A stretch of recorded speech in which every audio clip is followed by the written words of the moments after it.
नमस्कार दोस्तों आज फिर से YouTube चैनल जो हमारा एस्ट्रो डॉक्टर श्याम निर्मला उस पर एक बार फिर से एक वीडियो बना रहे हैं। और वीडियो का जो टॉपिक है सब डिविजनल चार्ट्स है। ज्योतिष का एक बड़ा इंपॉर्टेंट टॉपिक है। उस पर बस मैं भी बहुत ही छोटा सा वीडियो बना के लाया हूँ। सबसे पहले हर बार की तरह हम अपने इष्ट देव, अपने भगवान, अपने गुरु को आशुतोष भगवान को प्रणाम करेंगे, उनके चरणों में प्रार्थना करेंगे और उसके बाद वीडियो स्टार्ट करते हैं सीधे। देखिए, जन्म जो कुंडली होती है इस टाइप का जो उसका स्ट्रक्चर होता है, कोई सी भी हमने काल पुरुष की कुंडली ले ली जो 1 से लेके स्टार्ट हो रही है 12 तक, तो एक तरीके से पूरा राशि चक्र होता है। 1 से लेके 12 तक ये पूरा का पूरा राशि चक्र है। अब हम क्या है, जो 12 राशियां हैं, अब ये राशि को जब हम डिवाइड करते हैं तो ये वर्ग में डिवाइड कर देते हैं, जो कि आपको इसमें उससे क्या कहते हैं दिखाई दे रहा है। वर्ग के आधार पे जो कुंडली होती है वो उसको वर्ग कुंडली कहते हैं और इंग्लिश में उसको सब डिविजनल चार्ट्स बोलते हैं। अब सब डिविजनल चार्ट्स की जैसे इंपॉर्टेंस क्या है, सबको पता है कि हम D1 चार्ट यूज करते हैं, D9 यूज करते हैं। तो जैसे जैसे किसी भी पर्टिकुलर क्वेश्चन होता है, किसी भी नेटिव का, कोई भी बंदा आया भाई, उसका कोई भी क्वेश्चन है कि मेरी मैरिज कैसे है, मेरा कैरियर क्या है, व्हाट एवर इट इज, तो हम मेन जो चार्ट है उसके अलावा कुछ और चार्ट भी देखते हैं जिससे कि उसके बारे में डिटेल्ड एनालिसिस कर लें।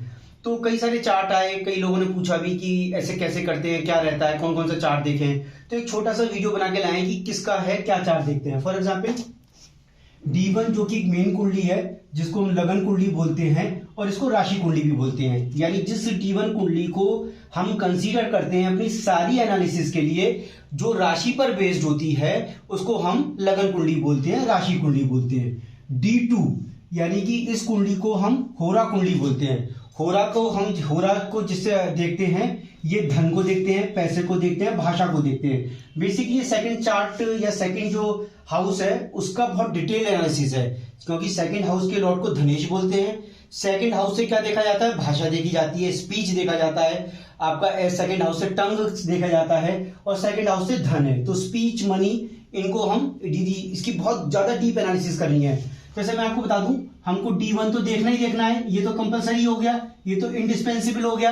अब D1 के साथ साथ यदि मैं दूसरी कुंडली देखनी है जिसमें धन की एनालिसिस करनी है, जो कि बहुत इंपॉर्टेंट है आज की नजर में, तो उसको हम D2 यानी कि होरा कुंडली देखेंगे।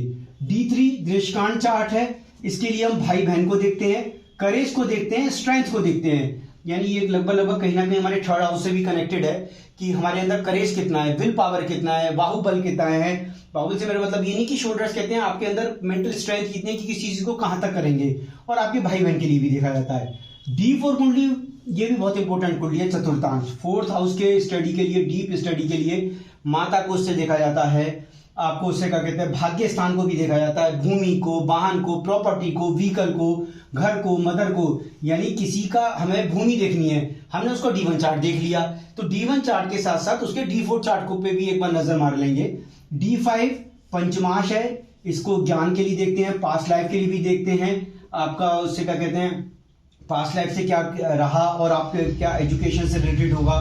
D6 ये शत्रु पार्ट को देखते हैं, रोग को, ऋण को, शत्रु को, डेब्ट क्या है, इन सब के लिए देखते हैं। D7 सप्तमांश है। जनरली क्या होता है, संतान से रिलेटेड बहुत क्वेश्चन आते हैं कि हमारी संतान नहीं हो रही, हमारा संतान का ऐसा है। तो अब D1 से कहीं ना कहीं पे कभी हम कंक्लूजन नहीं निकाल पाते, तो उसके लिए D7 को देखना बहुत जरूरी है। चाइल्ड रिलेटेड और इन्फॉर्मेशंस, बच्चा कब होगा या कैसे होगा या क्या करेगा, व्हाट एवर इट इज, वो D7 के लिए बहुत इंपॉर्टेंट है। D7 अष्टमांश, दुर्घटना, इनहेरिटेंस, प्रॉपर्टी को भी देखते हैं। D8 पे कभी बहुत बड़ा वीडियो बनाएंगे अष्टमेश के लिए, क्योंकि लोगों को बड़ा भ्रम है, कुछ लोग अष्टमेश को लेकर डरा भी देते हैं, कुछ लोग कुछ कहते हैं कि अल्टीमेटली ये है। 8th हाउस बड़ा हिडन हाउस है, बहुत हिडन है, कभी एक बहुत सेपरेट वीडियो बनाएंगे और बहुत आपको मजा आएगा उस पर।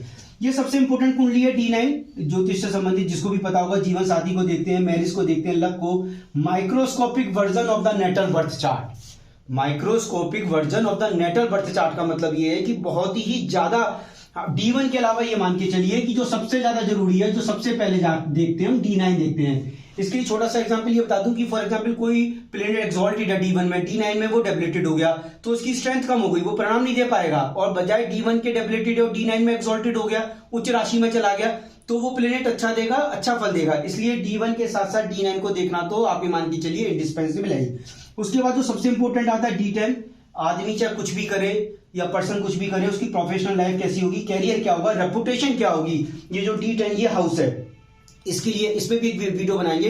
कई बार आता है हम नौकरी करें व्यापार करें, तो बेसिकली बता देता हूँ 10th को 6 से कनेक्ट करना है और 10th को 7 से कनेक्ट करना है, वो एक स्टडी है। D11 11th हाउस एकादशांश जिसे कहते हैं लाभ को बताता है, हाउस ऑफ गेन है, हाउस ऑफ सेटिस्फेक्शन है, house of completion of desire है, इच्छा पूर्ति का स्थान है।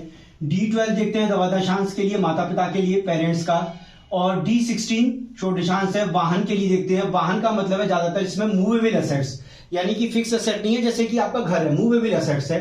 D20 विषांश है, उपासना पूजा स्पिरिचुअल एक्टिविटी के लिए आपका कितना इंपॉर्टेंट है। D24 चतुर्थ विषांश है, विद्या के लिए देखते हैं, अचीवमेंट इन एकेडमिक्स कितना करेंगे। D27 सप्त विषांश है, शुभाशुभ बल यानी फिजिकल स्ट्रेंथ कितनी है।